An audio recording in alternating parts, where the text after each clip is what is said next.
ഓണൊക്കെ ആയിട്ട് നമുക്കൊരു മാങ്ങാച്ചാർ ഉണ്ടാക്കാമല്ലേ. അപ്പോൾ ഇത് നല്ല പച്ചമാങ്ങ കിട്ടിയപ്പോഴത്തേക്കും ഞാൻ മാങ്ങാച്ചാർ ഉണ്ടാക്കാമെന്ന് വിചാരിച്ചു കേട്ടോ. അപ്പോൾ നന്നായിട്ട് കഴുകി വൃത്തിയാക്കി തുടച്ച മാങ്ങ അരിഞ്ഞ് ചെറിയ പീസസ് ആക്കണം. നമുക്ക് കൈ വെച്ചിട്ട് അരിയാം. ഞാനിവിടെ ചോപ്പർ വെച്ചിട്ടാണ് അരിഞ്ഞേക്കണത്. ചോപ്പർ വെച്ച് അരിയുമ്പോൾ നല്ല ഫൈനായിട്ട് കുഞ്ഞായിട്ട് കിട്ടും കേട്ടോ.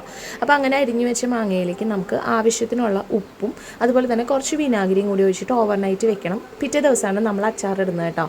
പിറ്റേ ദിവസം രാവിലെ ആകുമ്പോഴത്തേക്കും നമ്മുടെ മാങ്ങയിൽ നിന്ന് വെള്ളമൊക്കെ ഇറങ്ങി നല്ല അടിപൊളിയായിട്ട് ഇരിപ്പുണ്ടാവും. ഇനി നമുക്ക് അച്ചാർ ഉണ്ടാക്കാം. അപ്പോൾ അച്ചാർ ഇടാൻ വേണ്ടിയിട്ട് ഞാൻ ചട്ടി ചൂടാക്കാൻ വെച്ചിട്ടുണ്ട്. അതിലേക്ക് നമ്മൾ നല്ലെണ്ണയാണ് ഒഴിച്ചു കൊടുക്കുന്നത്. നല്ലെണ്ണ ചൂടായി കഴിയുമ്പോൾ ആവശ്യത്തിന് കടുക് ഇട്ട് കൊടുക്കുക. കടുക് നന്നായിട്ട് പൊട്ടി വരുമ്പോൾ കുറച്ച് വറ്റൽമുളക് ഇട്ട് കൊടുക്കുക കേട്ടോ. ഇതൊരു ഇൻസ്റ്റൻറ്റ് മാങ്ങാച്ചാറാണ്. അപ്പോൾ അതുകൊണ്ട് തന്നെ നമ്മൾ കൂടുതൽ ആർഭാടങ്ങളൊന്നും ഇതിൽ ആഡ് ചെയ്തിട്ടില്ല. കുറച്ച് കറിവേപ്പിലയും കൂടി ഇട്ടതിന് ശേഷം നമുക്ക് ഇതിലേക്ക് പൊടികൾ ഇട്ട് കൊടുക്കാം.